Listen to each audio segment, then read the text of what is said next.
Telegram के CEO Pavel Durov के France में गिरफ्तारी के साथ ही विभिन्न प्रकार की बातें और विभिन्न प्रकार के प्रश्न सोशल मीडिया पर उछल रहे हैं।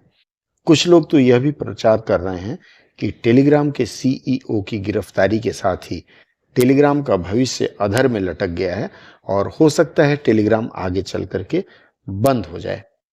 इस विषय पर बहुत सारे यूट्यूबर्स हैं अथवा बहुत सारे व्हाट्सएप पे चैनल बन गए हैं और सभी अब लोगों को लुभा रहे हैं कि टेलीग्राम छोड़ दें यथाशीघ्र और वापस आ जाएं व्हाट्सएप पर या फिर कुछ किसी और साइट पर। आज की इस विशेष चर्चा में हम यही बात करने जा रहे हैं कि टेलीग्राम के सीईओ ये पावेल दुरोव कौन है, इनकी गिरफ्तारी से टेलीग्राम पर क्या फर्क पड़ सकता है या नहीं पड़ सकता है और आगे भविष्य क्या है। आइए फिर विस्तार से बात करते हैं। सबसे पहले तो यही जान लें कि इनकी गिरफ्तारी क्यों हुई। देखिए, इनकी गिरफ्तारी हुई है फ्रांस में एयरपोर्ट पर जब ये कहीं बाहर जाने की तैयारी कर रहे हैं। उस समय गिरफ्तारी के समय यह कहा गया कि इनके मंच अर्थात टेलीग्राम पर विभिन्न प्रकार की क्रिमिनल एक्टिविटीज अर्थात गैर कानूनी काम हो रहा है और जिसको इन्होंने रोकने का बिल्कुल भी प्रयास नहीं किया।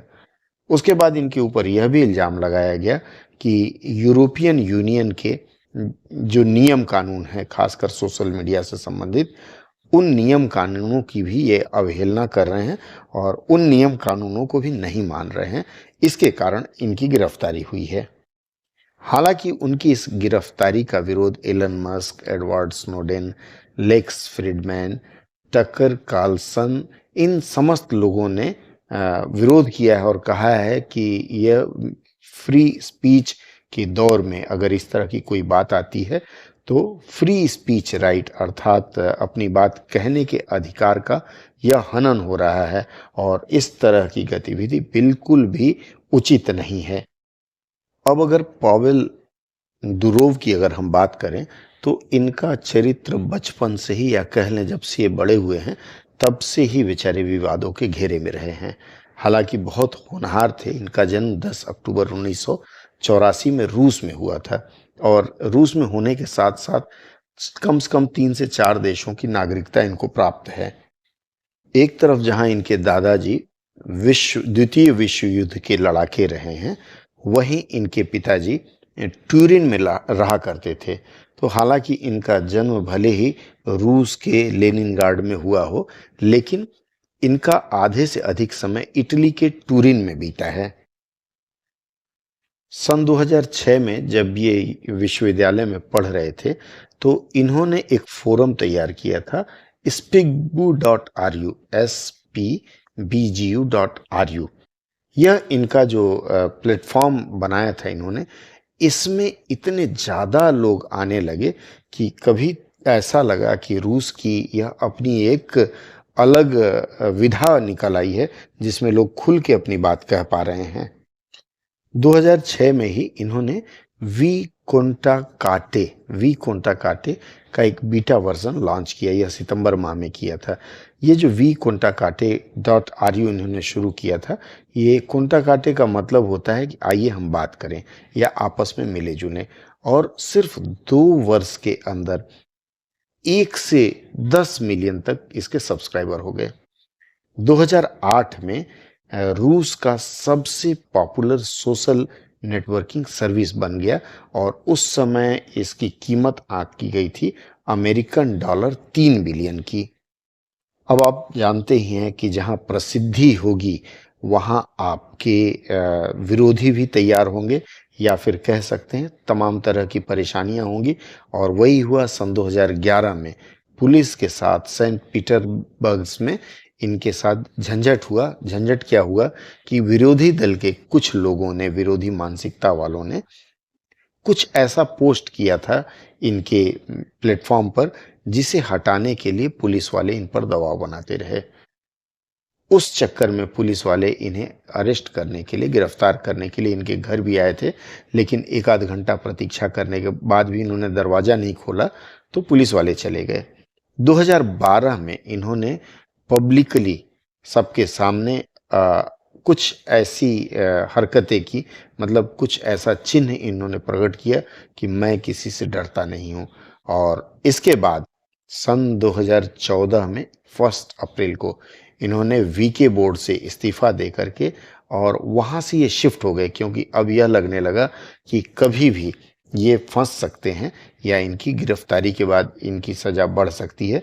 तो ये वहाँ से शिफ्ट होकर के कहीं और चले गए और फिर रूस से दूर रहते हुए भी इन्होंने फिर से नई कंपनी शुरू की और यह नई कंपनी इन्होंने टेलीग्राम बनाई। आप लोगों को पता ही है कि जब टेलीग्राम की शुरुआत हुई थी तो उस समय तक बाजार में व्हाट्सएप आ चुका था और पूर्णतः पॉपुलर हो चुका था। उसके अलावा मैसेजिंग ऐप, आपके फेसबुक का भी मैसेजिंग ऐप हुआ करता था। तो कुल मिलाकर के इनके लिए कंपटीशन बहुत टफ था। लेकिन टेलीग्राम ने धीरे धीरे दर्शकों को अपनी ओर इस तरह लुभाया, इसके फीचर्स इतने अच्छे अच्छे बनने लगे, इसमें हजारों लोग जुड़ सकते हैं और तमाम आप फीचर्स आज देख पा रहे हैं।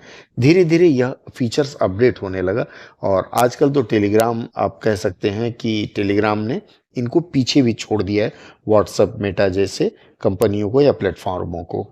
ये टेलीग्राम बनाने के पीछे भी बड़ी विचित्र कहानी है। रूस छोड़ने के बाद इन्होंने सेंट किट्स और नेविस की नागरिकता ली और इसके लिए उन्हें $250,000 अर्थात $2.5 लाख डोनेट करना पड़ा, मतलब दान देना पड़ा। और दान देने के बाद यहाँ की नागरिक, तो ये पावेल जी ने रूस छोड़ा। रूस छोड़ करके ये सेंट किट्स और नेविस में आ गए, वहाँ इन्होंने नागरिकता ली। नागरिकता लेने के बाद फिर उन्होंने 300 मिलियन कैश स्विस बैंक में दे करके और शुरुआत की शुगर इंडस्ट्री डाइवर्सिफिकेशन फाउंडेशन नाम से। और इस कंपनी ने इनको आगे काम करने का मौका दिया और फिर इन्होंने टेलीग्राम बनाया। टेलीग्राम का शुरुआत में इन्होंने बर्लिन में हेडक्वार्टर बना के किया था, बाद में ये दुबई आ गए थे। फिर दुबई आने के बाद इन्होंने टेलीग्राम ऐप को और मजबूत देने के लिए इसके मोनेटाइजेशन का प्रयास शुरू किया और इस समय तक टेलीग्राम काफ़ी मशहूर हो चुका था।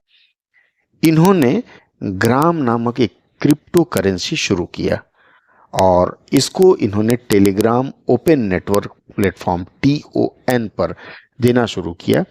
इसका मूल उद्देश्य यही था कि इस क्रिप्टो करेंसी के माध्यम से ये अपने नेटवर्क को बढ़ाएंगे। इस प्रयास में इन्होंने लगभग $1.7 बिलियन निवेश करवा लिया था। हालांकि बाद में इनके इस प्रयास को अमेरिकी जो लोग थे या अमेरिका के जो नियामक थे, US securities and exchange commission, इन्होंने बंद करा दिया। उनका यह कहना था कि यह जो ग्राम है यह अमेरिका के फाइनेंशियल लॉ को बाईपास कर रही है और इसे तत्काल प्रभाव से बंद कर दिया जाना चाहिए। सन 2018 में रूस ने टेलीग्राम को ब्लॉक करने का प्रयास किया और चूंकि उस समय यह था कि रूस ने कहा कि हमारे साथ कोऑपरेट करो, इन्होंने किया नहीं था, उसका फल मिला। और इसकी जानकारी फेडरल सिक्योरिटी सर्विस के किसी कार्मिक ने लीक किया था और फिर बाद में इनके ऊपर इस तरह की बहुत सारी चीज़ें आती रही। Russian ministry of foreign affairs ने भी इनको बंद करने का प्रयास किया था। कुल मिलाकर के सब कुछ होते हुए भी आज के समय में टेलीग्राम एक बहुत ही सशक्त और मजबूत प्लेटफॉर्म बना है। अब जहां तक बात हम कहते हैं इनके गिरफ्तारी की, 24 अगस्त को इनकी गिरफ्तारी हुई फ्रांस में, जब ये अपने प्राइवेट जेट से उतर रहे थे और उस समय ये अजरबैजान से आ रहे थे। हालांकि यह भी कहा जाता है कि ये व्लादिमीर पुतिन से मिलने आ रहे थे, लेकिन रूस से प्राप्त जो भी रिपोर्ट हैं या जो भी सूत्र हैं उनका कहना है कि पुतिन इनसे मिले ही नहीं, भले मिलना चाह रहे थे। और इनके ऊपर जो फ्रांस ने चार्जेस लगाए हैं उसमें drug trafficking, child exploitation, money laundering और इस तरह के 9 और अपराध के चार्ज इनके ऊपर लगाए गए हैं और कुल 12 इनके ऊपर चार्ज लगाए गए हैं, जिसके कारण इनको गिरफ्तार किया गया।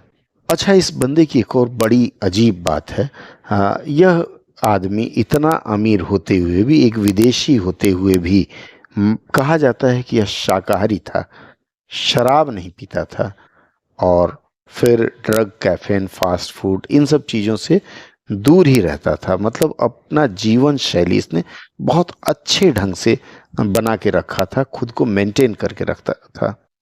कहा यह जाता है कि फ्रांस में इनको वांटेड क्रिमिनल्स में रखा गया था और फ्रांस को यह मौका मिला गिरफ्तारी का। दोस्तों, यह थी इनकी कहानी।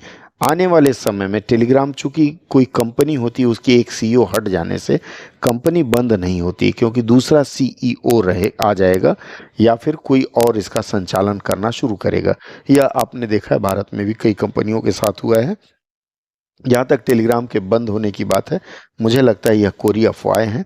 खैर, जो भी हो, अगले सत्र में फिर हम और विस्तार से कुछ चर्चा करेंगे कुछ नए विषय पर।